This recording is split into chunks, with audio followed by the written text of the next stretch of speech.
하나님 말씀 봅니다. 하나님 말씀 로마서 6장 12절에서 14절까지 보겠습니다. 로마서 6장 12절에서 14절까지 하나님 말씀 이러합니다. 그러므로 너희는 죄가 너희 죽을 몸을 지배하지 못하게 하여 몸의 사욕에 순종하지 말고 또한 너희 지체를 불의의 무기로 죄에게 내주지 말고 오직 너희 자신을 죽은 자 가운데서 다시 살아난 자 같이 하나님께 드리며 너희 지체를 의의 무기로 하나님께 드리라. 죄가 너희를 주장하지 못하리니 이는 너희가 법 아래에 있지 아니하고 은혜 아래에 있음이라. 아멘.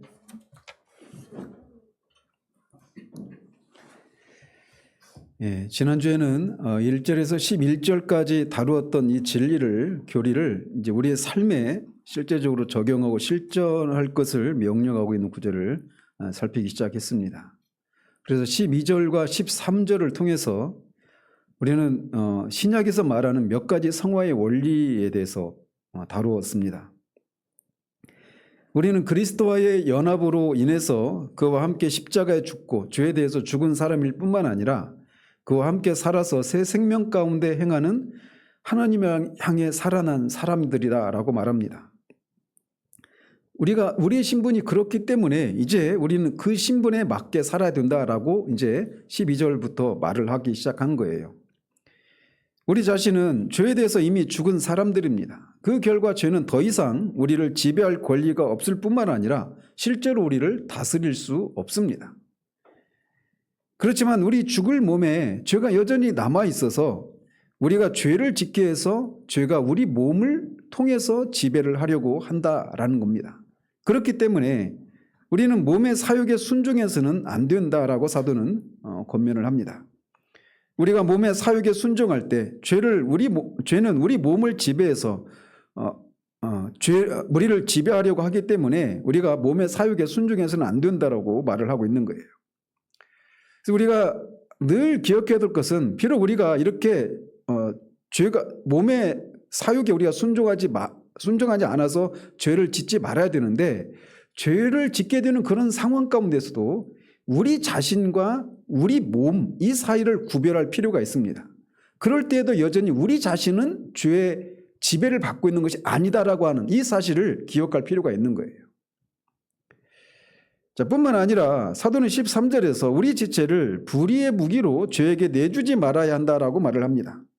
여기서 말하는 지체는 우리 몸을 구성하고 있는 손과 발, 이 사지를 가리킬 뿐만 아니라 우리의 생각이나 상상력, 마음, 감정, 우리 육체적인 힘이나 언어, 어떤 우리의 지적인 능력들, 의지, 식욕, 성욕, 명예욕 이 모든 것들을 다 포함하는 것을 지체라고 이렇게 말을 하고 있는 겁니다. 그래서 우리가 가지고 있는 이런 것들을 죄가 마음대로 사용해서 불의한 결과로 이끌어가도록 그냥 내버려둬서는 안 된다라고 말을 하고 있는 거예요. 즉 죄가 자신의 그 왕권을 공고히 하고 확장하기 위해서 확장하는 것을 통해서 영원토록 의로우신 하나님을 대적하는 그런 일에 우리 지체가 사용되도록 우리 지체를 내어드려서는 안 된다 이렇게 말을 하고 있는 겁니다. 오직 우리 자신을 죽은 자 가운데서 다시 산 자같이 하나님께 드려야 한다라고 말하고 있습니다. 지난주에도 제가 이렇게 이 부분을 빠뜨렸는데 사도는 죄에게는 우리 자신을 죄에게 드리지 말라 이렇게 말하지 않습니다. 죄와 관련해서는 우리의 지체를 불의의 무기로 죄에게 드리지 말라 이렇게만 말하고 있어요. 그런데 하나님과 관련해서는 우리 자신도 드리고 우리 지체도 의의 무기로 드리라 이렇게 말을 하고 있는 겁니다. 이것은 사도가 깜빡하고 이거 빠뜨린 게 아니에요. 즉 사도는 왜 우리 자신을 죄에게 드리지 말라 이렇게 말하지 않을까요? 이것은 우리가 죄에게 우리 자신을 드리는 것은 불가능하기 때문에 그렇습니다. 이미 우리가 2절에서 11절까지 해서 말하고 있는 것처럼 우리는 이미 죄에 대해서 죽은 사람들입니다. 그렇기 때문에 우리 자신을 죄에게 드릴 수가 없어요. 예수 그리스도가 죄에 대해서 단번에 죽으시고 살아나셔서 다시 죽지 않으시는 것처럼 그와 연합한 우리도 죄에 대해서 단번에 죽은 사람들입니다. 우리 옛사람은 이미 죽고 가버렸어요. 그런데 우리가 어떻게 죄에게 우리를 드릴 수 있느냐? 이거 가능하지 않다라는 겁니다. 그래서 죄를 향해서는 우리 자신을 드리지 말아라 이런 얘기를 하고 있지 않은 거예요. 그건 불필요한 거고 불가능한 것이기 때문에 죄와 관련해서는 우리 자신을 드리지 말라고 말하지 않고 우리 지체를 드리지 말라라고만 말하고 있는 겁니다. 그러나 우리는 그리스도와 함께 살아서 하나님을 향해서 살아난 자들이기 때문에 이제는 우리 자신을 하나님께 드려야 합니다. 그가 모든 사람을 대신하여 죽으심은 살아있는 자들로 하여금 다시는 그들 자신을 위해서 살지 않고 오직 그들을 대신하여 죽었다가 다시 살아나신 이를 위하여 살게 하려 함이라 라고 말합니다. 또 고린도전서 6장 20절에서도 너희는 너희 자신의 것이 아니라 값으로 산 것이 되었으니 그런즉 너희 몸으로 하나님께 영광을 돌리라 라고 말합니다. 같은 것을 로마서 14장 7절에서 9절까지도 말하고 있어요. 우리는 누구든지 자기를 위하여 죽는 자도 없고 사는 자도 없다. 우리가 사나 죽으나 다 주님의 것이다. 우리는 더 이상 우리의 것이 아니다 라고 말하고 있는 거예요. 그리스도인은 더 이상 자기 자신을 위해서 사는 존재가 아닙니다. 그리스도인은 하나님과 예수 그리스도를 위해서 사는 자예요. 그게 우리 그리스도인의 정체입니다. 그렇기 때문에 우리는 우리 자신을 하나님께 드려야 합니다. 그뿐만 아니라 구체적으로 우리 지체를 의의 무기로 하나님께 드려야 하는 겁니다. 우리는 우리 자신뿐만 아니라 우리 지체를 모두 하나님께 드려야 돼요. 즉 우리 몸의 이 사지를 포함한 우리의 생각이나 상상력, 우리의 마음, 지적인 능력, 우리의 가진 에너지나 시간, 어떤 이 모든 것들, 우리가 소유하고 있는 이 모든 것들을 다 하나님을 위해서 드려야 한다라고 말을 하고 있는 겁니다. 하나님의 계획은 언제나 의로우십니다. 왜냐하면 그분이 영원토록 의로우신 분이시기 때문에 그래요. 그래서 우리는 우리 지체를 의의 무기로 하나님께 드려야 합니다. 모든 의의 하나님이신 분은 우리의 원수들인 하나님의 원수들인 세상과 육신, 마귀, 죄와 그 모든 세력과 싸우고 계십니다. 그렇기 때문에 우리 지체를 이런 불의한 세력들이 우리의 지체를 마음대로 사용해서 하나님을 대적하는데 사용하도록 우리 지체를 들여서는 안 된다라고 말을 하고 있는 거예요. 사도는 그래서 이렇게 말을 하고 있는 셈이라고 할 수가 있습니다. 네가 가진 모든 것을 이 편에 주어서 하나님의 군대에 등록시켜라. 또한 너의 모든 힘들을 악과 죄와 불의를 멸하고 빛과 영광과 진리의 나라를 이룩하는 데 필요한 하나님의 무기로 쓰여지게 해라. 이렇게 권면하고 있다라고 할 수 있는 거예요.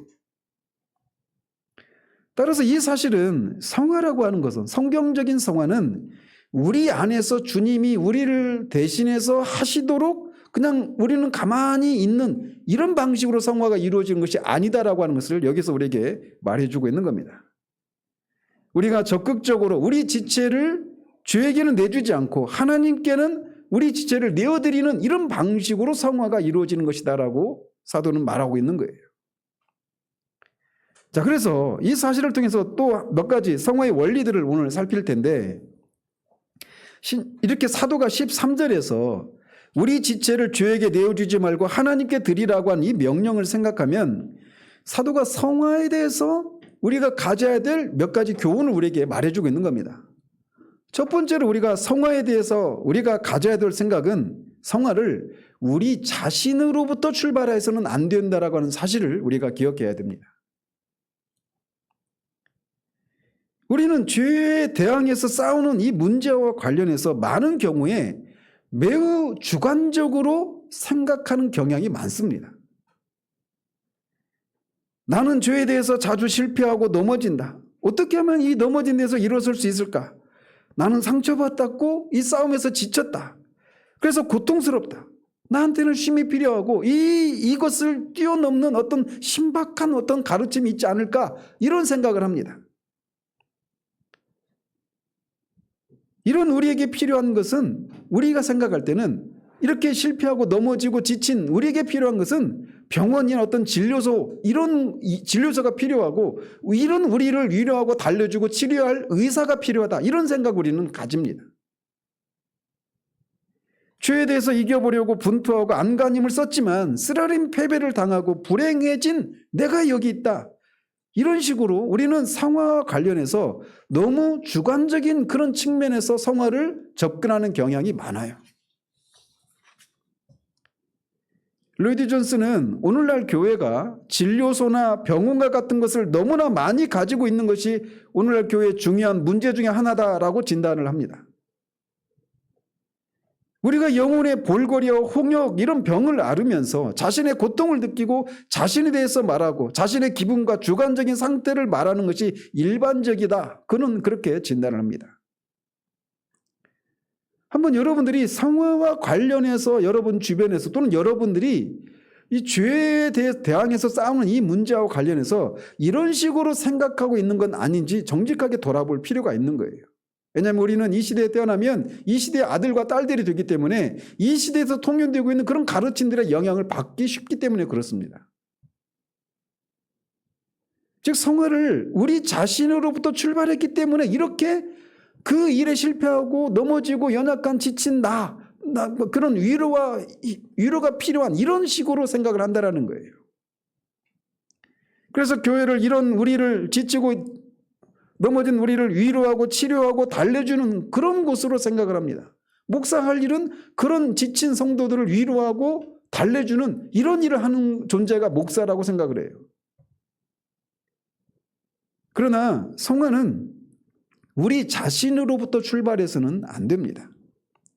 즉 우리의 주관적인 현실로부터 출발하지 말아야 하는 겁니다. 그럼 어떤 관점에서 성화는 출발하고 생각해야 될까요? 그것은 여기서 지금 13절에서 온통 지금 사도가 사용하고 있는 용어들을 한번 보십시오. 불의의 무기, 의의 무기. 무기는 어떤 곳에서 쓰여지는 것입니까? 전쟁터에서 쓰여지는 거예요. 성화를 하나님의 군대와 악의 군대와의 싸움이라고 하는 관점에서 우리를 바라봐야 한다는 겁니다.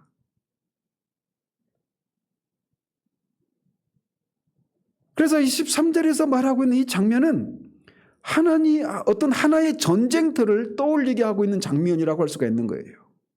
사무엘상 17장에 이스라엘 군대와 블레셋 군대가 40일 동안 대치하고 막 그 전쟁을 벌이고 있잖아요. 근데 그때 다윗이 먹을 것을 가지고 형들을 방문합니다. 그런데 그가 그 먹을 것을 가지고 블레셋 군대가 아니라 하나님의 군대인 이스라엘 군대로 가서 그거를 형들에게 주는 그런 것과 같은 그뿐만 아니라 그 먹을 것을 제공할 뿐만 아니라 다윗이 직접 전쟁터에 참여하는 이것과 연결시켜서 성화를 생각해야 되는 거예요.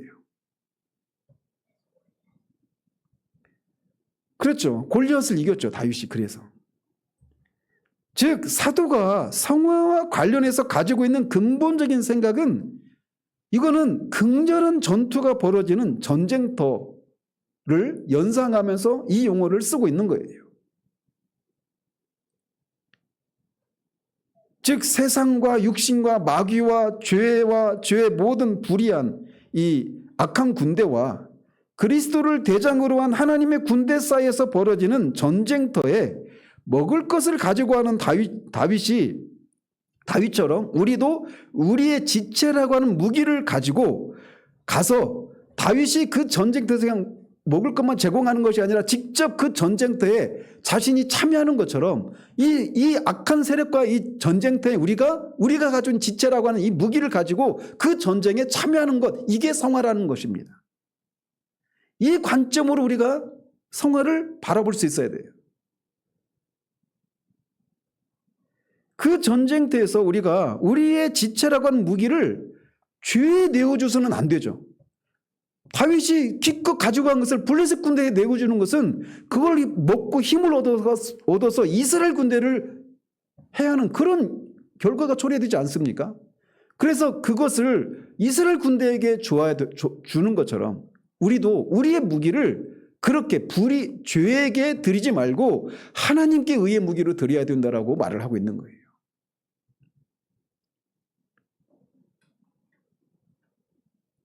우리는 우리의 지체라는 무기를 하나님께 드려야 합니다. 왜 그럴까요? 우리가 하나님의 군대에 속한 군사들이기 때문에 그렇습니다. 우리의 지체라고 하는 무기를 의의 군대의 왕이신 하나님께 드려서 죄를 대적하는 그 죄의 세력들을 물리치는 의의 무기로 사용하도록 우리의 지체를 내어드려야 되는 거예요. 즉 성화가 이루어지는 것은 진료소나 병원이 아니라 전쟁터입니다. 따라서 우리는 여기서 그 전쟁터에서 의사를 발견하는 것이 아니라 르디누스 표현대로 전투의 베테랑인 특무상사를 만나게 되는 겁니다. 그래서 그는 어깨를 쭉 늘어뜨리고 어기적 걸어가는 신병이나 겁에 질려 있는 이 병사들에게 호통을 치고 있는 이런 장면을 우리가 연상해야 되는 거예요. 죄가 너희 죽을 몸을 지배하지 못하게 하라. 막 포탄이 날아다니고 칼과 창에 막 부딪히고 이런 속에서 그 막 겁을 잔뜩 먹고 있는 이 병사들에게 막 호통을 치고 있는 겁니다. 그런 관점으로 이것을 들어보셔야 돼요. 몸의 사육에 순종하지 말아라. 너희 지체를 죄에게 내주지 말아라. 너희 지체를 의의 무기로 하나님께 드려라. 너희 자신을 하나님께 드려라. 이렇게 막 호통을 치고 있는 겁니다. 디모데에게는 믿음의 선한 싸움을 싸우라. 깨어 믿음에 굳게 서서 남자답게 강건하라. 하나님의 전신갑주를 취하라. 이렇게 전쟁터에서 특무상사가 이 겁을 먹은 그 병사들에게 이렇게 막 호통을 치고 외치고 용기를 불어주는 이런 장면을 우리 연상해주고 있다는 거예요. 이 무기라고 하는 전쟁 용어를 사용하는 것을 통해서 말이죠.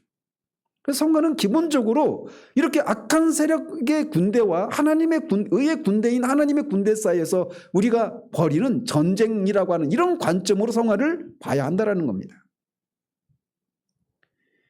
우리는 우리의 왕이신 하나님과 그리스도를 위해서 그의 군대의 군사로서 악의 군대를 대항해서 전쟁을 벌이고 있는 중입니다.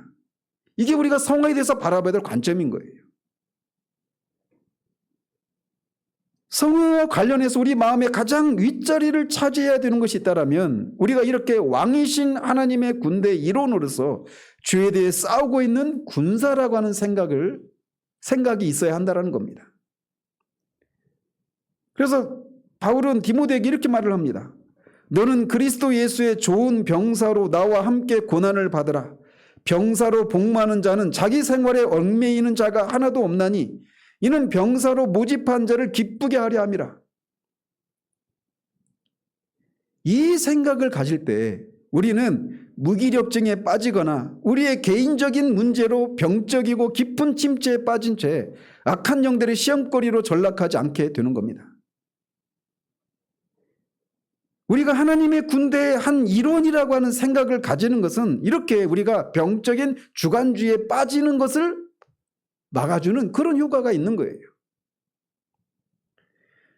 여러분 전쟁을 한번 생각해 보십시오. 전쟁터를. 지금 뭐 우리나라도 전쟁의 위기가 있다.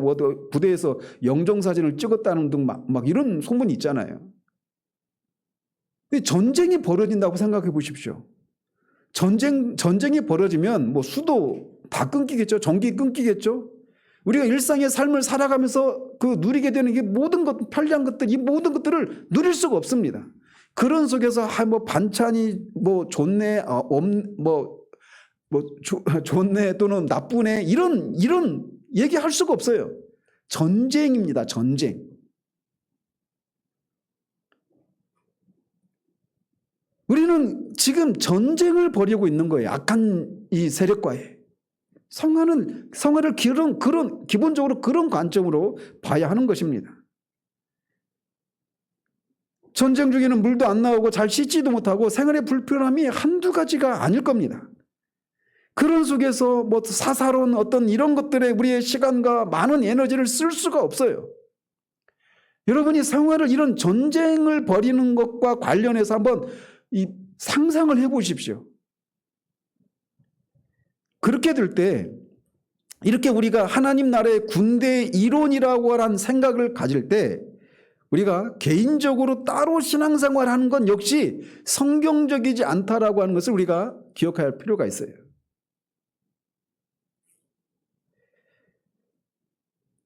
이렇게 성화를 하나님의 군대와 죄의 세력과의 싸움이라고 하는 관점에서 생각하는 것은 자연스럽게 성화는 하나님을 섬기는 차원에서 생각해야 된다라고 하는 이런 결론으로 우리를 이끌어 갑니다.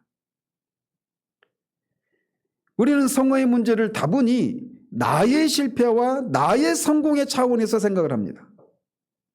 내가 죄를 이기고 내가 죄에 대해서 실패하고 이런 차원에서 성화를 생각한단 말이죠. 그래서 죄에 대해서 실패하면 쓰라린 고통을 느끼고 우리 자신에 대해서 실망하고 좌절하고 또 그 반대의 경우에는 그런 성공을 한 나에 대해서 우쭐한 마음을 갖기도 하고 그것 때문에 하나님 앞에 나아갈 담대함이 있는 것처럼 그렇게 생각을 합니다. 늘 성화의 실패와 성공의 문제를 이렇게 내가 성공했느냐 내가 실패했느냐 이런 차원에서 생각한단 말이죠. 그런데 성화는 섬김의 문제라고 하는 것을 기억해야 됩니다. 우리가 죄를 짓는 것은 단순히 그냥 내가 죄를 짓고 내가 실패했다 그래서 악하다 이런 차원의 문제가 아니에요. 그것은 분명히 실패이고 악한 것은 사실이지만 그런 것이 악한 이유는 왜 악하느냐? 하나님이 우리에게 주신 것들을 하나님이 아니라 적군에게 내어준 것이기 때문에 악한 것입니다. 그러니까 성화의 문제를 그런 관점에서 생각을 해야 되는 거예요. 성화를 바라보는 방식은 늘 이뤄야 합니다. 어떤 느낌이나 주관적인 기분이나 상태의 문제, 체험의 문제가 아니라 섬김의 문제로 바라봐야 되는 거예요. 우리는 우리의 존재 전체를 살아계신 하나님께 드려야 합니다. 뿐만 아니라 우리가 가지고 있는 그 모든 것들, 하나님이 우리에게 주신 그 모든 것들을 지체라고 불리는 이 모든 것들을 하나님께 의의 무기로 드려야 합니다. 그런데 우리가 왜 죄를 짓고 실패하게 되는 거예요? 이거를 하나님께 드리지 않고 죄에게 드렸기 때문에 실패를 하는 거란 말이죠. 그러니까 어떤 차이가 있는지 아시겠죠? 16절에서 너희 자신을 종으로 내주어 누구에게 순종하든지 그 순종함을 받는 자의 종이 되는 줄을 너희가 알지 못하느냐? 라고 말하는 것이 바로 이런 차원에서 말을 하고 있는 거예요. 우리의 지체로 죄를 짓는 것은 단지 우리가 죄를 지어서 실패했다 이런 차원에서 그치는 것이 아니라 우리가 죄를 섬겼다라는 겁니다. 죄를 섬기고 하나님을 섬기지 않은 결과 죄에 대해서 실패했다 이렇게 봐야 한다라는 거예요.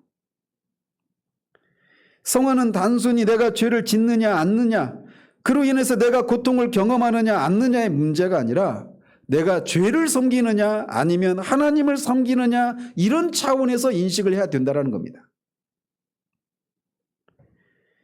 이어서 우리는 성화의 또 다른 원리를 생각할 수 있는데 그것은 사도가 이렇게 성화를 실제적으로 이제 죄에게 드리지 말고 하나님께 드리라고 하는 이런 권면을 할 때 그 앞에서 행한 것이 무엇이냐면 2절에서 11절까지 해서 그런 일을 해야 되는 우리가 누구인가를 먼저 밝힌 후에 그러니까 너희는 이렇게 살라 이렇게 말하고 있다는 겁니다.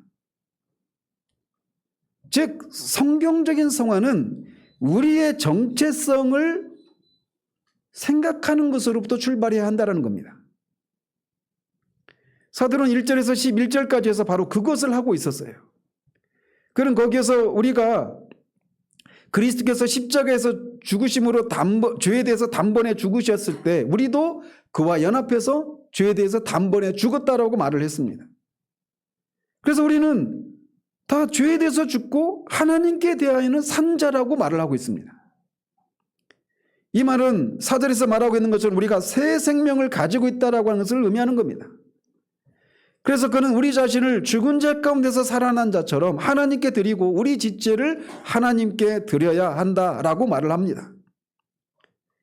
우리는 우리 속에 새 생명을 가지고 있다라고 하는 것을 늘 기억을 해야 됩니다. 우리는 불신자나 죄인이 아닙니다. 우리는 단순히 죄 용서를 받은 의인에 불과하지도 않습니다. 우리에게는 새 생명, 창조되지 않은 생명, 부활의 생명, 영생을 소유하고 있습니다. 불신자는 자신의 타고난 생명밖에 없습니다. 그러나 우리에게는 그 생명만이 아니라 새로운 생명이 있는 거예요. 부활의 생명이 있는 겁니다. 그 생명은 바로 그리스도입니다. 그리스도가 우리의 생명이 되셔서 우리 안에 거하고 계신 거예요. 불신자들은 자신의 그런 타고난 생명 말고 또 자신이 타고난 힘과 능력 이외에는 다른 것이 없습니다. 그러나 신자들은 자신이 타고난 그런 능력과 힘뿐만 아니라 새로운 능력이 우리 가운데 있어요. 죽은 자 가운데서 살리신 그 하나님의 능력, 성령께서 능력을 우리 가운데 내주하시고 역사하고 계시다라는 겁니다. 그 때문에 우리는 우리 죽을 몸 안에 있는 죄와 우리 밖에 있는 죄를 저항할 힘과 능력을 가지고 있는 겁니다. 신약 성경은 그렇게 하라고 말하고 아주 담대하게 죄를 저항해라 라고 말하고 있는 겁니다. 싸우라고 담대하게 외치고 있는 거예요. 특무산사가 아무런 무기도 주지 않고 그냥 그 적군과 싸우라고 막 들이미는 것이 아니라 그들에게 필요한 능력과 그런 전술과 그런 것들을 다 주고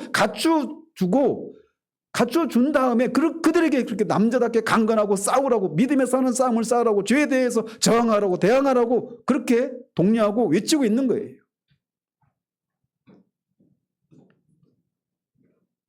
그리스도가 우리 안에 사신다라고 하는 이 사도 바울의 그 고백은 우리는 아무것도 하지 않고 그리스도께서 우리를 대신해서 사는 것을 의미하지 않습니다. 지난주에도 말씀드렸지만 캐직이나 이런 계열이 있는 분이 이걸 주장하지 않아요. 제가 볼 때는 잘못 적용한 사람들이 이런 주장을 한단 말이죠. 사도는 우리가 죄에게 우리 지체를 내주지 말라고 말합니다. 하나님께 의의 무기로 드리라고 명령을 하고 있어요. 이렇게 우리가 해야 되는 이유는 방금 말씀드린 것처럼 그리스도가 우리 안에 생명으로 계시고 성령께서 내주하시기 때문에 그렇습니다. 우리는 신의 성품에 참여한 사람들이 되었습니다.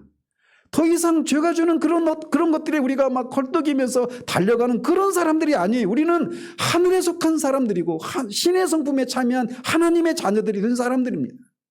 우리는 더 이상 옛날에 과거에 그 비참한 상태 가운데 살았던 그런 사람들이 아니란 말이죠.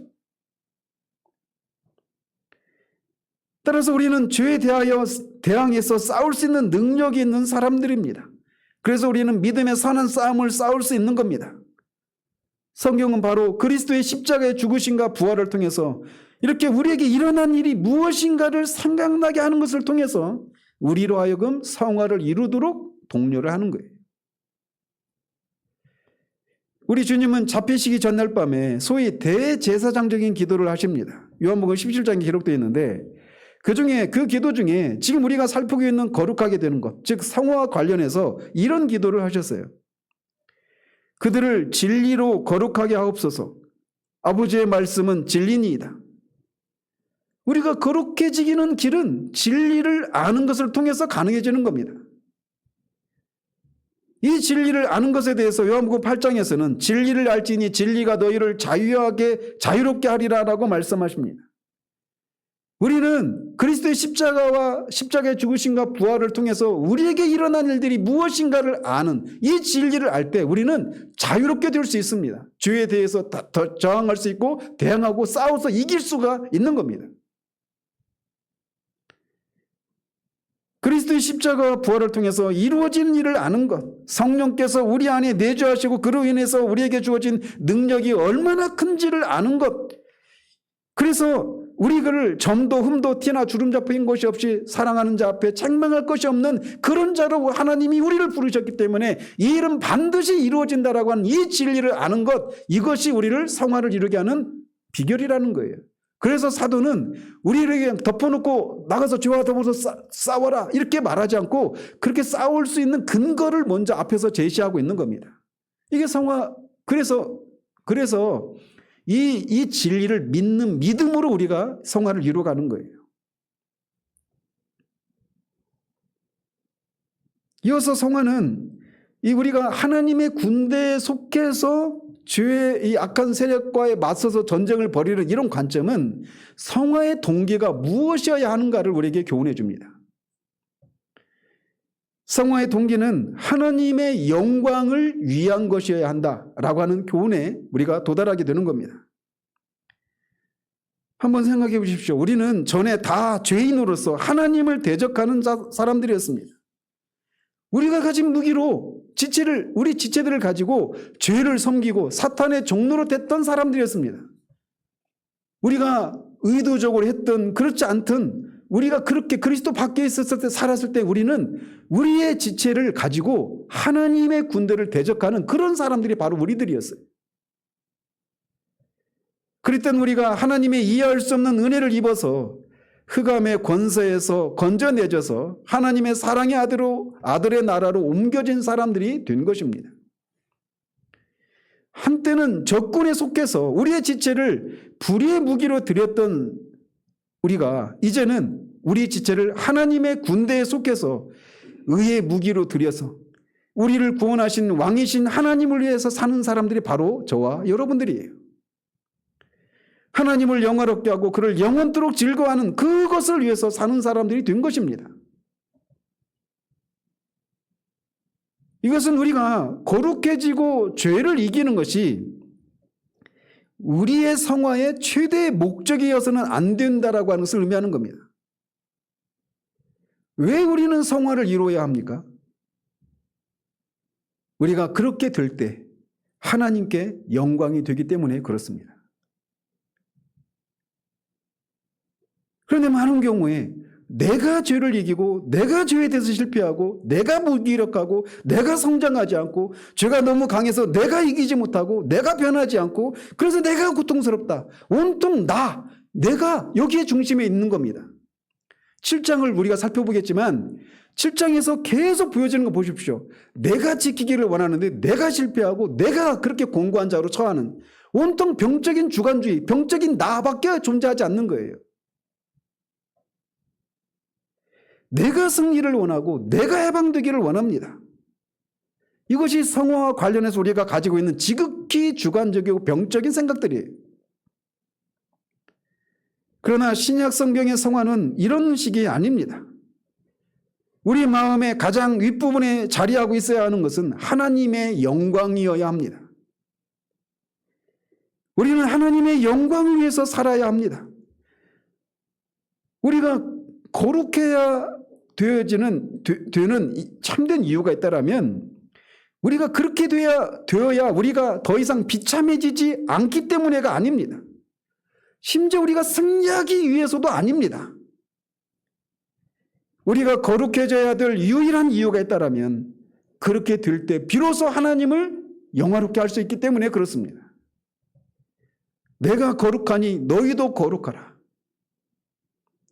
도저히 거룩해질 수 없는 우리를 하나님이 불러내시고 우리를 거룩하게 만드시고 실제적으로 우리를 거룩한 사람으로 빚어가시는 그 일을 하나님이 주관적으로 삼위 하나님이 하신 것을 통해서 그런 일을 하신 하나님의 그 지혜와 능력과 사랑과 그 힘을 온 세상으로 하늘과 땅에 있는 모든 통치자들과 지혜자들과 권세들에게 나타내서 하나님께 영광이 돌려지도록 하기 위해서 우리는 거룩해져야 하는 거예요.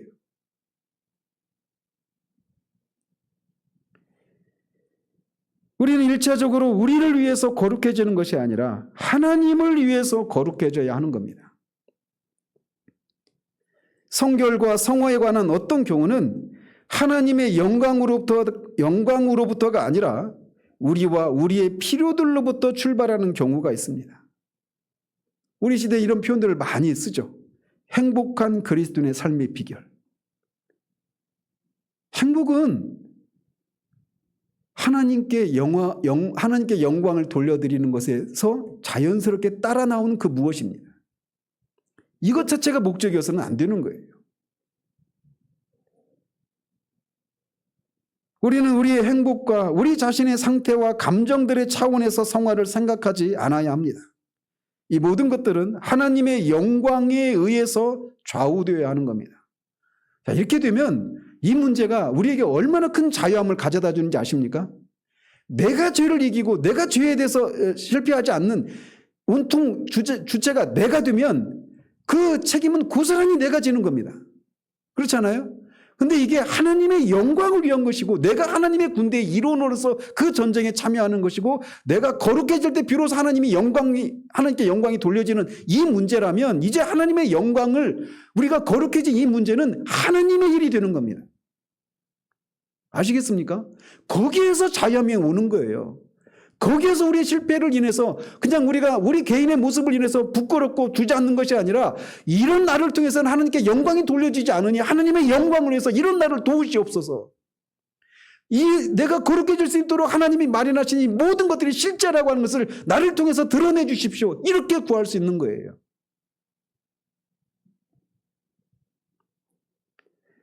성화는 결코 우리의 필요로부터 출발해서는 안 됩니다. 이 병적인 주관주의, 여기서부터 우리는 벗어나야 돼요. 하나님의 군대와 죄의 악한 세력과의 싸움의 군인으로서 우리가 참여하고 있다는 것을 늘 기억해야 됩니다. 그래서 우리가 가지고 있는 이 무기, 이 지체라고 하는 무기를 죄에게 드리는 것은 완전히 이적 행위인 거예요. 하나님이 주신 것인데 이거를 하나님께 드리는 것이 아니라 적군에게 드리는 것은 완전히 이적 행위인 거죠. 반역인 거죠. 이런 관점으로 성화를 생각해야 되는 거예요. 그리고 그 전쟁에 참여하고 있는 나는 하나님의 군사의 일원으로서 참여하고 있는 이런 관점으로 우리를 볼 때 우리는 내가 실패하고 내가 이기고 나 온통 나라고 하는 이 병적인 이 주관주의에서 벗어날 수가 있는 겁니다. 사도는 이렇게 우리의 지체를 죄가 아닌 하나님께 드려야 한다라고 권면한 후에 14절에서 이렇게 말을 합니다. 죄가 너희를 주장하지 못하리니 이는 너희가 법 아래에 있지 아니하고 은혜 아래에 있음이라. 우문에 보면 죄가 그 앞에 왜냐하면 이렇게 되어 있습니다. 그래서 왜냐하면 죄가 너희를 주장하지 못하리니 왜냐하면 너희가 법 아래에 있지 않고 은혜 아래에 있기 때문이다. 이렇게 말을 하고 있는 거예요. 근데 언뜻 읽어보면 14절이 마치 이 앞에 12절 13절에서 사도가 명령한 대로 우리가 순종하면 죄가 우리를 주장하지 않을 것이다 이렇게 말하고 있는 것처럼 보이죠. 근데 이런 게 아닙니다. 14절은 12절과 13절에서 내린 이 명령이 타당한 근거를 제시해주고 있는 거예요. 왜 우리가 죄에게는 우리의 지체를 불의의 무기로 드리지 말고 하나님께는 우리 자신과 우리의 지체를 의의 무기로 드려야 됩니까? 왜 죄와 관련져서 우리는 그렇게 해야 됩니까? 그거는 왜냐하면 죄가 너희를 주장하지 못하기 때문이다. 이렇게 말을 하고 있는 거예요. 12절과 13절에서 말한 이 명령에 순종하면 그 결과 죄가 우리를 주장하지 못한다. 이런 얘기가 아니라 아시겠죠? 이 차이를 아시겠죠? 사도는 죄가 우리를 주장하지 못하는 것이 현재와 미래에 있어서 사실이기 때문에 그렇게 해야 한다라고 주장하고 있는 겁니다. 우리는 죄책에 대해서 뿐만 아니라 죄의 그 자체, 즉 죄의 권세와 지배에서도 죽었기 때문에 죄는 더 이상 우리를 지배할 수가 없습니다. 이게 현재 우리들의 모습이에요. 그런데 거기서 그치지 않고 궁극적으로는 죄가 더 이상 우리와 아무런 상관도 없을 때가 옵니다. 이것이 구원의 궁극적인 목표예요. 하나님 아들이 이 땅에 오셔서 율법 아래 나시고 십자가에 죽으신 목적은 그리스도를 믿는 자들이 죄에서 완전한 구원을 받도록 하기 위한 것입니다. 죄의 사함도 말할 수 없이 큰 은혜이죠. 성화도 말할 수 없이 큰 은혜입니다. 그러나 그것이 전부가 아니에요. 우리가 하나님 앞에 점도 흠도 주름 잡힌 것이나 티가 없는 책망할 것이 없는 아들의 형상을 본받은 그런 사람으로 되어지는 것, 이것이 우리를 구원하신 궁극적인 목적입니다. 우리가 그렇게 될 때 죄는 더 이상 우리 몸에 남아있지 못합니다. 그래서 장차 우리는 죄와 아무런 상관이 없게 될 것입니다. 이것을 사도는 죄가 너희를 주장하지 못하리니 라고 하는 말을 통해서 말하고 있는 거예요. 이것이 우리의 실상이기 때문에 현재도 죄가 우리를 주장하지 못하고 장차 죄가 아예 우리를 상관할 수 없는 것이 우리의 실상이기 때문에 그것에 근거해서 12절 13절에서 말하고 있는 명령에 우리가 순종하라고 얘기하고 있는 거예요. 자, 이렇게 우리는 죄에게 불의의 무기로 우리 지체를 드리지 말아야 되는 이유는 죄가 우리를 주장하지 못하기 때문에 그렇습니다. 그런데 사도는 그 중반절에 이는이라고 하는 말을 통해서 뒤에 있는 그 얘기를 통해서 죄가 우리를 주장하지 못하는 이유를 또 밝히고 있습니다. 이는 너희가 법 아래 있지 아니하고 은혜 아래 있기 때문이다. 이렇게 말하고 있는 거예요. 즉 죄가 우리를 주장하지 못하는 것은 우리가 더 이상 법 아래 있지 않고, 즉 율법 아래 있지 않고 은혜 아래 있기 때문에 죄가 우리를 주장하지 못한다라고 말하고 있는 겁니다. 이 14절은 뒤에 이제 7장 1절에서 8장 4절까지 이 4절까지에 대한 복선의 역할을 하고 있습니다. 그리스도인은 이제 더 이상 율법 아래 있지 않고 은혜 아래 있다라고 하는 이 사실을 알지 못하면 우리는 7장에서 사도가 경험한 이 과정을 통과합니다. 겪게 됩니다. 아무튼 여기서 우리가 말하고 있는 것은, 사도가 말하고 있는 건 그리스도인은 더 이상 법 아래, 즉 율법 아래 있지 않고 은혜 아래 있는 사람들이다라고 말을 하고 있습니다. 죄에서 자유할 수 있는 유일한 길은 우리가 율법에서 해방되는 길 이외에는 없습니다. 우리 앞에 3장 12절에서 율법을 우리에게 주신 목적이 우리를 그것을 지켜서 구원에 이르도록 하기 위해서 주어진 것이 아니라 오히려 죄를 깨닫도록 하기 위해서 주어진 것이다라고 말했죠. 또 3장 19절에서는 모든 사람이 하나님의 심판 아래 있게 하기 위해서 율법을 주셨다라고 말하고 있습니다. 5장 20절에서는 율법이 우리를 죄의 폭군과 멍에에서 구원하기 위해서 주신 것이 아니라 오히려 우리의 죄를 들추어내고 우리를 향한 이 죄의 이 폭정과 멍에를 더 심화시키기 위해서 율법을 주셨다라고까지 말을 합니다. 뒤에 이제 7장에서도 그런 얘기가 계속 나옵니다. 우리가 육신에 있을 때에는 율법으로 말미암는 죄의 정욕이 우리 지체 중에 역사하여 우리로 사망을 위하여서 열매를 맺게 했다. 이렇게 말합니다. 율법을 주셨는데 오히려 우리가 우리 지체에서 이 죄의 정욕이 막 일어나게 해서 오히려 우리가 사망에 복종하게 되는 이런 목적으로 율법을 주셨다라고 말하고 있는 거예요. 율법 아래 있는 동안에는 우리는 이렇게 된다는 말이죠. 이게 인간의 본성입니다. 시온이한테 뭐 하지 마 이렇게 말하면 막 더 하고 싶죠. 이게 죄의 본성이 시온이만 그래서 특별한 아이여서가 아니라 이게 인간의 본성이에요. 율법이 그런 일을 한다는 겁니다. 나중에 7장을 살펴볼 때 더 상세하게 말씀드리겠지만 7장 9절 11절에서 이렇게 말을 합니다.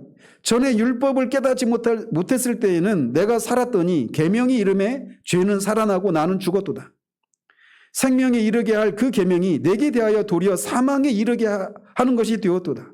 죄가 기회를 타서 계명으로 말미암아 나를 속이고 그것으로 나를 죽였는지라. 즉 율법은 우리가 율법 아래 있는 동안에는 우리에게 자유함을 가져다 주는 것이 아니라 늘 우리를 정죄하고 죄의 종노릇하게 하는, 그래서 결국은 사망의 법에 우리가 종노릇하는 그런 결과를 초래할 뿐이다라고 말하고 있는 거예요. 그래서 우리가 고린도전서 15장 56절에서 사망에 쏘는 것은 뭐라고 했습니까? 사망에 쏘는 것은 죄요, 죄의 권능은 율법이다 이렇게 말하죠. 그러니까 죄가 우리를 무엇을 통해서 우리를 지배하느냐면 율법을 통해서 우리가 죄인이라고 하는 것을 그렇게 죄인으로 정죄를 받는 겁니다. 따라서 우리가 죄의 지배에서 벗어날 수 있는 유일한 길은 두 가지 중에 하나예요. 뭡니까? 죄가 죄라고 하는 것을 드러내기 위해서는 뭐가 있어야 돼요? 율법이 있어야죠. 근데 그래서 우리가 죄의 지배에서 벗어날 수 있는 두 가지 길은 두 가지밖에 없어요. 하나는 율법을 없애는 겁니다. 또 하나는 우리가 율법에서 벗어나는 겁니다. 근데 율법은 누가 내셨어요? 하나님이 내셨기 때문에 율법은 천하가 없어질 때까지도 1.1획도 율법은 없어지지 않습니다. 하나님의 거룩하시고 의롭고 선하신 성품의 하나님의 뜻의 반영이기 때문에 이거를 하나님이 포기할 수는 없는 거예요. 이거를 내셨는데 너희들 보니까 이걸 지킬 수 없으니까 내가 좀 그 허들을 좀 낮추마 또는 포기하마 이렇게 할 수가 없다란 말입니다. 그래서 율법을 없애는 일은 가능하지가 않은 거예요. 그러면 율법에서 우리가 죄의 종노릇에서 벗어날 수 있는 유일한 길은 율법에 대해서 우리가 죽는 겁니다. 율법에서 해방되는 것, 이것 말고는 우리가 율법 아래 있지 않게 되고 그 결과 죄의 지배를 받지 않는 이런 일은 이 두 가지 방법 중에 하나밖에 없다라는 거예요. 그런데 그리스도께서 십자가에서 율법에서 우리를 해방시키셨다는 겁니다. 골로새서 2장 14절에 우리를 거스르고 불리하게 하는 법조문으로 쓴 증서를 지우시고 제하여 버리사 십자가에 못 박으시고, 바울은 그리스도께서 십자가에 죽으실 때 우리를 정죄하고 고발하는 법조문으로 쓴 증서, 즉 개역 성경에는 의문에 쓴 증서 이렇게 말을 했죠. 즉 한마디로 율법이에요. 율법을 지우시고 제하셔서 십자가에 못 박았다라고 말합니다. 즉 그리스도의 십자가의 죽으심과 부활을 통해서 율법의 요구를 만족시키는 것을 통해 그와 함께 죽은 우리를 율법에서 해방시키셨다라고 말을 하고 있는 겁니다. 그래서 우리는 더 이상 율법 아래 있지 않게 되었다라는 거예요. 율법 아래 있다라고 하는 것은 한마디로 이렇게 이해하시면 됩니다. 율법은 어떻게 말을 합니까? 우리에게 무엇을 해라, 무엇을 하지 말라 이렇게 명령하죠. 그래서 율법 아래 있다라고 하는 것은 그 명령에 우리가 순종하는 것을 통해서 하나님으로부터 의롭다함을 받거나 하나님의 사랑과 인정을 받는 이 체제가 이것을 율법 아래 있다 이렇게 이해하시면 됩니다. 그런데 그 체제에서 우리가 해방되었다라는 겁니다.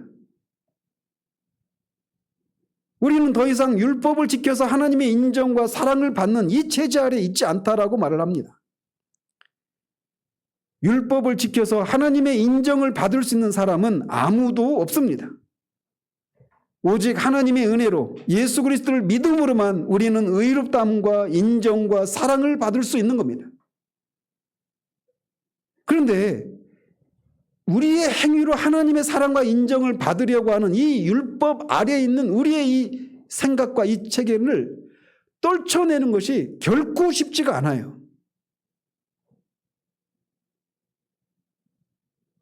마치 강박장애가 있는 것처럼 우리는 반응을 합니다. 강박장애는 불안장애 하나이죠. 그래서 우리의 의지와는 상관없이 어떤 특정한 사고나 행동을 떨쳐버리고 싶은데도 시도 때도 없이 그것이 반복되는 상태, 이게 강박 증세라고 하잖아요. 강박장애라고 하잖아요. 그런 것처럼 율법을 지킴으로써 하나님의 인정을 받아야 한다, 이 생각이 늘 우리를 따라다니면서 우리를 괴롭힌다라는 거예요. 우리가 하나님으로부터 의롭다함을 받는 이 과정에서도 우리가 우리의 선과 우리의 공로로 의롭다함을 받는 것이 아니라 일을 하지 아니할지라도 불경건한 자들을 의롭다 하신 하나님의 그 말씀을 믿고 예수 그리스도를 믿음으로 우리가 의롭다함을 받는 이 과정에서도 우리가 율법적인 이 생각, 율법을 지키는 것을 통해 하나님으로부터 의롭다함을 받으려고 하는 이 생각을 떨치는 것이 쉽지 않은 것처럼, 그렇게 구원받은 이후에도 여전히 성화를 이루는 과정 속에서도 우리는 끊임없이 내가 하나님 앞에 어떻게 하느냐에 따라서 하나님이 나를 사랑하시고 인정하시거나 또 반대의 경우도 발생한다, 이런 생각 우리는 떨치기가 쉽지 않다라는 겁니다.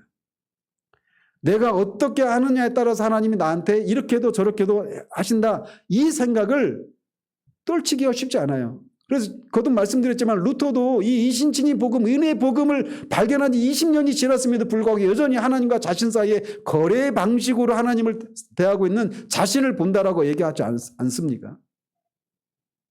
그런데 이 율법 아래 있지 않다라고 하는 것은 우리가 의롭다함을 받는 과정에서 뿐만 아니라 의롭다함을 받은 이후에 구원을 이루어가는 과정에서도 역시 우리가 율법 아래 있지 않다라는 것입니다.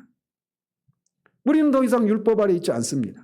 이 얘기는 우리가 하나님 앞에 어떻게 하느냐에 따라서 하나님 우리를 사랑하시고 인정하시고 칭찬하시는 이런 것이 아니라는 겁니다. 우리는 그 체제에서 영원토록 벗어나 버렸습니다. 우리는 더 이상 율법 아래 있지 않습니다.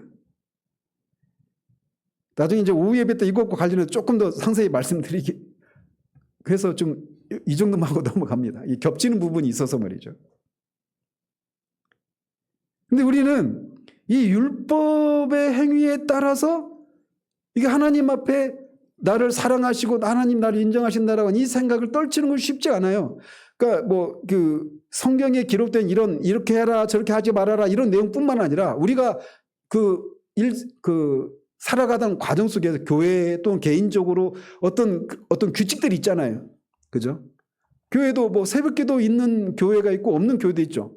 근데 새벽기도를 딱 드리기 시작하면 이제 그게 율법의 체제로 율법적인 그런 것으로 작용하기가 쉽습니다. 딱 기준 하나 세워놓으면 새벽기도를 안 드리면 어떻게 해요? 하나님이 나를 기뻐하시지 않는 것처럼 생각해요. 자, 하나님을 위해서 내가 의의 무기로 내 지체를 의의 무기로 드려야지 이렇게 결심을 합니다. 그래서 이제 아침에 일어나서 첫 시간을 하나님을 위해서 큐티해야지 하면서 성경 읽어요. 큐티하고 성경 몇 장 딱 1년에 통독하면 3장에서 5장 사이 이제 그 읽어야 되거든요. 근데 그렇게 딱 마음 먹었어요.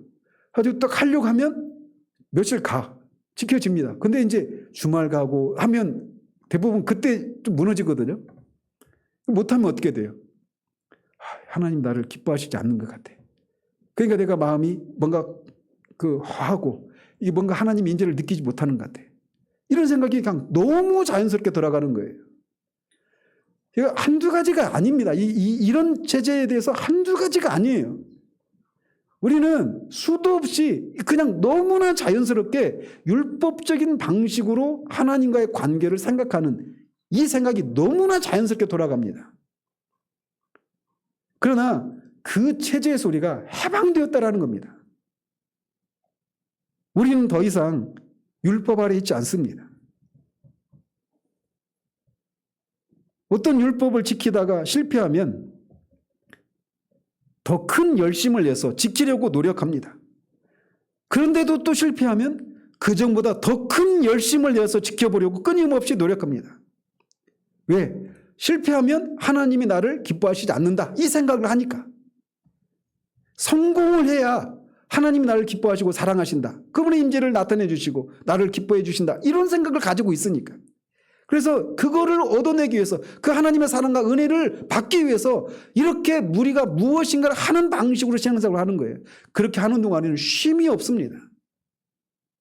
예수 믿는 것이 엄청 힘들어지는 거예요. 그러니까 예수를 우리가 의롭다함을 받는 것은 예수 그리스도를 믿음으로 우리가 구원받잖아요. 근데 이제 구원받은 우리가 구원을 이루어가는 이 성화의 과정 속에서는 규칙들이 막 수도 없이 많습니다. 하나님을 섬기기 위한 규칙이 성경에 우리에게 말해주고 있는 규칙들 뿐만 아니라 아까도 말씀드린 것처럼 개인적으로 교회적으로 세워놓은 그런 규칙들이 암묵적으로 우리에게 있는 이 수많은 규칙들이 있단 말이에요. 그래서 그거를 지키면 하나님이 나를 인정하시고 기뻐하신다라는 생각을 갖는 거예요. 여러분이 오늘 또 예배를 드리는데 오늘 은혜가 없었어. 그러면 바로 어떻게 생각이 돌아가요? 내가 한 주 동안 하나님 앞에 엉망으로 살았으니 당연히 이렇게 되지. 이렇게 생각이 돌아가는 거예요. 그러니까 이게 하나님 앞에 우리가 어떻게 행동하느냐에 따라서 하나님의 사랑과 은혜를 받는다라고 하는 이 사고체계가 이게 결코 쉬운 게 아니에요. 그런데 기억하십시오. 우리는 이 체제에서 벗어나 버렸다라는 겁니다. 율법에서 우리는 더 이상 우리는 율법 아래 있지 않아요. 율법 아래 있지 않으니까 죄가 우리를 더 이상 주관할 수가 없는 겁니다. 죄가 우리를 주장하지 않을 수 있는 것은 우리가 이렇게 율법 아래 더 이상 있지 않기 때문에 그래요. 그리스도의 완전한 그 순종을 통해서 율법을 다 이루셨고 하나님이 이제는 그 그리스도를 통해서 우리를 보신다라는 겁니다. 그래서 율법을 한 번도 어기지 않은 사람처럼 율법을 다 지킨 사람처럼 그렇게 우리를 보시는 거예요. 여기에 아멘이 터져 나와야 되는 거예요. 이게 우리에게 말할 수 없는 자유함을 가져다 주는 겁니다. 이 지점이.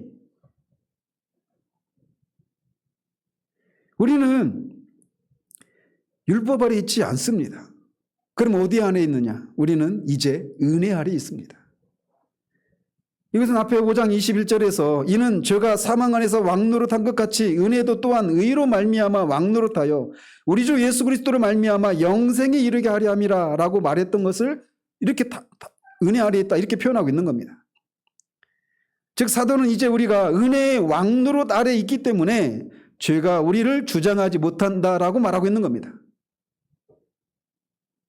은혜 아래에 있다라고 하는 것은 우리가 그리스도의 대속의 은혜로 우리의 모든 죄가 사함을 받았을 뿐만 아니라 그의 죽으심과 부활을 통해서 우리가 죄에 대해서 죽고 새 생명과 새 본성을 받았고 그리스도가 우리의 생명으로 성령을 통해 우리 안에 거하시면서 우리를 다스리시고 성령께서 우리 안에 내주하시면서 우리를 인도하신다라고 하는 것을 의미하는 겁니다.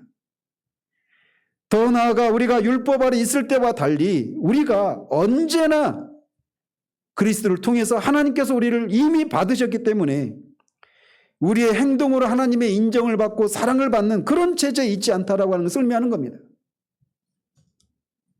그리스도 안에 있는 우리는 언제나 어디서나 우리가 어떤 상황 가운데 있어도 심지어 우리가 우리의 지체를 죄에게 불의의 무기로 드리는 그 순간조차도 하나님은 여전히 우리를 사랑의 눈으로 바라보십니다.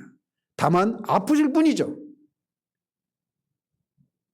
그래서 우리에게 하나님의 임재를 거두어 가실 수는 있지만 그럼에도 불구하고 하나님은 여전히 우리를 사랑의 눈으로 보신다라는 겁니다. 그리스도를 바라보시는 것처럼 항상 우리를 바라보시는 거예요. 그게 그리스도 은혜 아래 있다라고 하는 것을 의미하는 것 중에 하나입니다. 더 이상 우리가 무엇인가 하는 것을 통해서 하나님이 우리를 사랑하셨다가 또는 싫어하셨다가 미워하시고 이런 체제가 더 이상 우리에게 해당되지 않는다라는 것이에요. 우리가 죄를 회개하고 의를 위한 순종을 함으로써 비로소 우리를 향한 하나님의 사랑이 다시 회복되는 것, 이게 아니라는 겁니다. 여전히 그 하나님의 임재와 사랑을 느끼지 못하고 있는 그런 순간조차도 하나님은 여전히 우리를 사랑하고 계시는 거예요. 하나님에게 그리스도가 언제나 이는 내 사랑하는 자요 내 기뻐하는 자라고 그렇게 보시는 것처럼 그 그리스도처럼 우리를 보시는 거라는 말입니다. 이게 우리가 은혜 아래 있다라고 하는 것 중에 하나예요.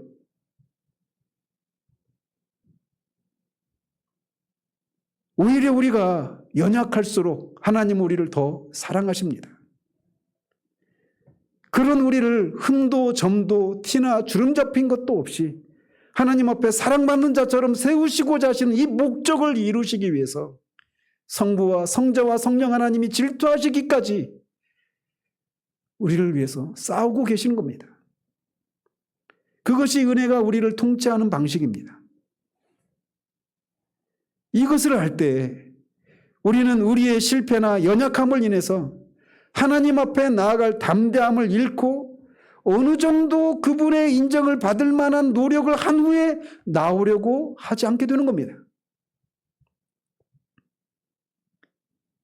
우리는 사도 바울이 고린도후서 12장에서 고백하고 있는 이 비밀을 알아야 돼요. 자신에게서 사단의 가시가 떠나가기를 3번 간구했지만 하나님이 응답하시지 않고 네 연약함을 통해서 주님의 강하심이 온전하게 된다라고 하면서 네 은혜가 족하다라고 하시는, 그래서 그런 놀라운 기도 응답을 받고 이제부터는 내가 내 약함을 자랑한다라고 말했던 이 사도의 고백이 우리의 고백이 되어야 합니다. 우리는 얼마나 많은 경우에 하나님 앞에 제대로 살지 못하는 우리들의 그런 모습, 연약한 이런 모습들을 인해서 이러니 하나님이 나를 기뻐하시지 않고 이런저런 삶의 어려움들을 주셨지 이렇게 생각이 돌아갑니까? 그러나 기억하십시오. 하나님은 우리가 예수 그리스도를 믿었다라고 한 그 말은 우리가 이미 율법 아래 있지 않고 은혜 안에 있다라고 하는 것을 말해주는 거예요. 하나님은 우리가 예수 그리스도를 믿기 전에도 우리를 사랑하셨습니다. 우리를 향한 하나님의 사랑은 창세전부터 그리스도 안에서 나타난 사랑이었어요. 그래서 하나님을 대적하며 살았던 그 시간에도 하나님은, 하늘의 사냥개신 하나님은 끊임없이 우리를 추적하시고 우리를 추적하고 오셨던 겁니다. 우리를 사랑하셨기 때문에. 그리고 우리가 예수 그리스도를 믿음으로 말미암아 우리가 하나님의 사랑을 받는 하나님의 자녀가 된 이후에 우리는 시간을 살아가면서 비로소 우리가 죄에게 불의의 무기로 우리의 지체를 드리지 않는 이런 일에 우리가 할 수가 없는 사람이라고 하는 것을 나중에서 깨닫죠. 그리고 내가 이것밖에 안 되는구나, 이걸 보고 우리가 놀라지 않습니까? 우리 자신에 대해서. 그리고 실망하지 않습니까?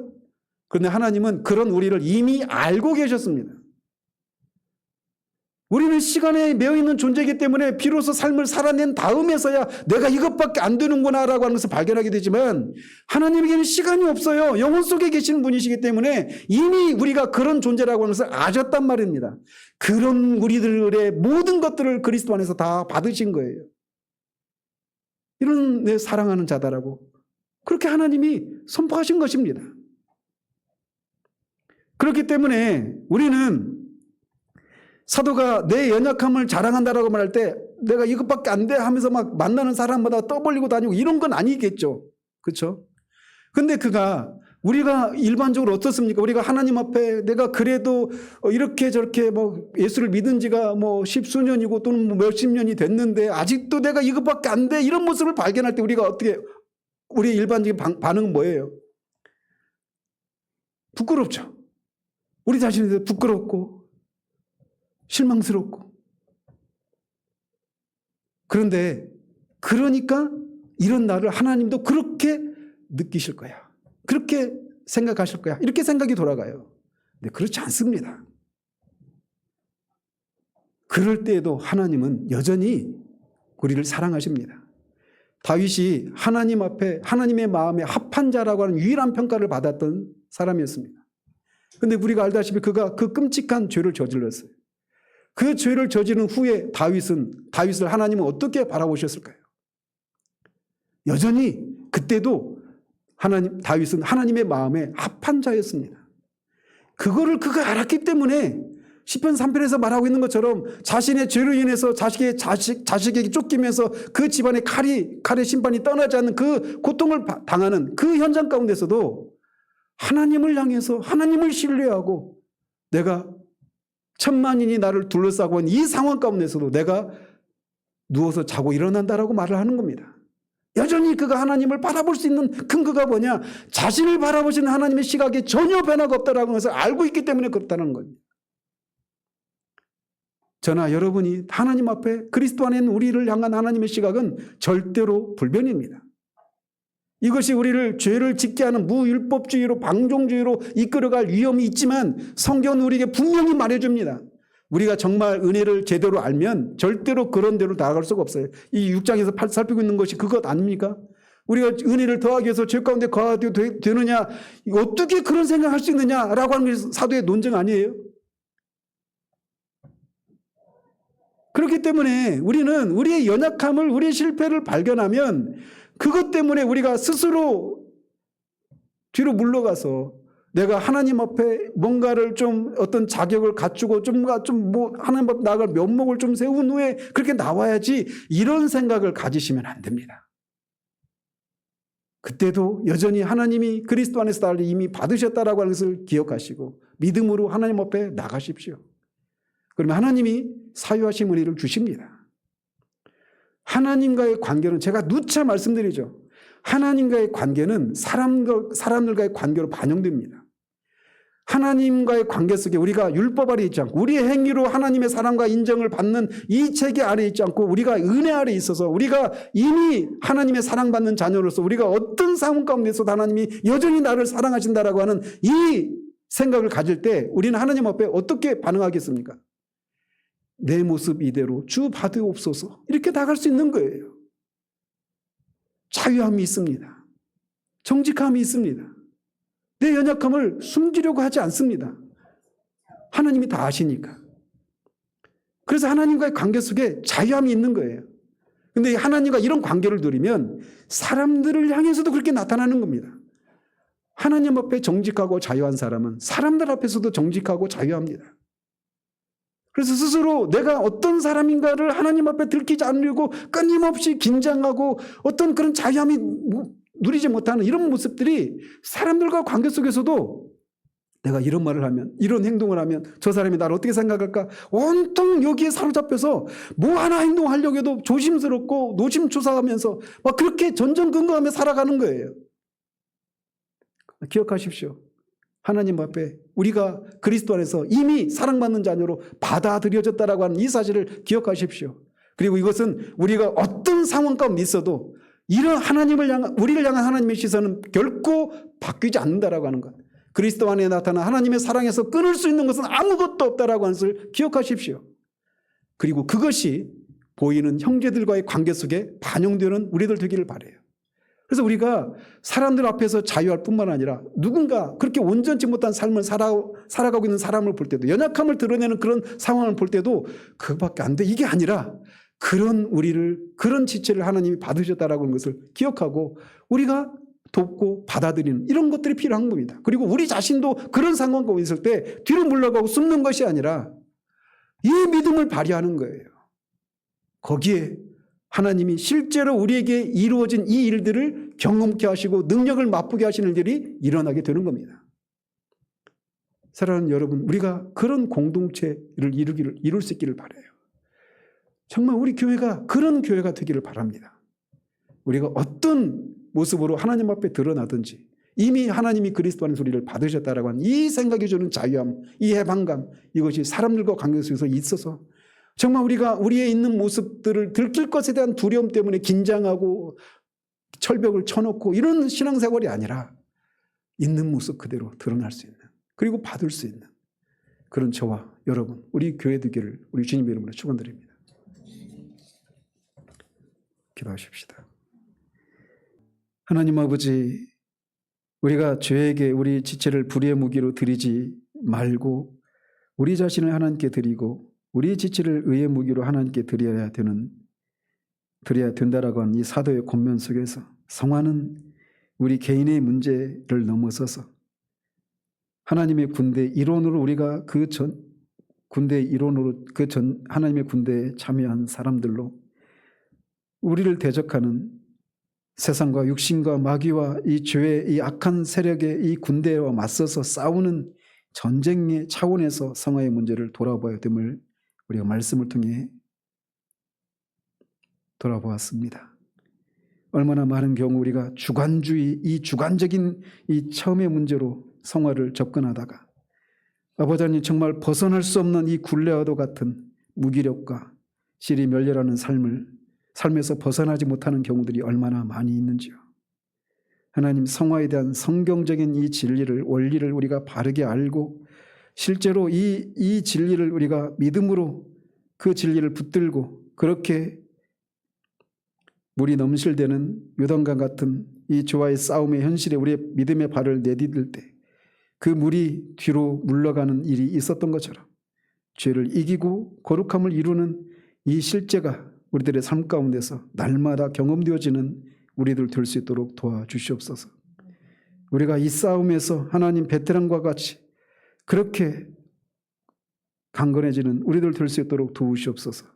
그래서 정말 우리 한 몸 건사하는 데서 끝나는 것이 아니라 우리 지체들, 우리의 가족들, 우리 주변의 이웃들, 그들을 하나님 아버지 주님의 군대로 영입시키는데 힘을 발휘하고 능력을 발휘하는 그런 우리들 될 수 있도록 도와주시기를 원합니다.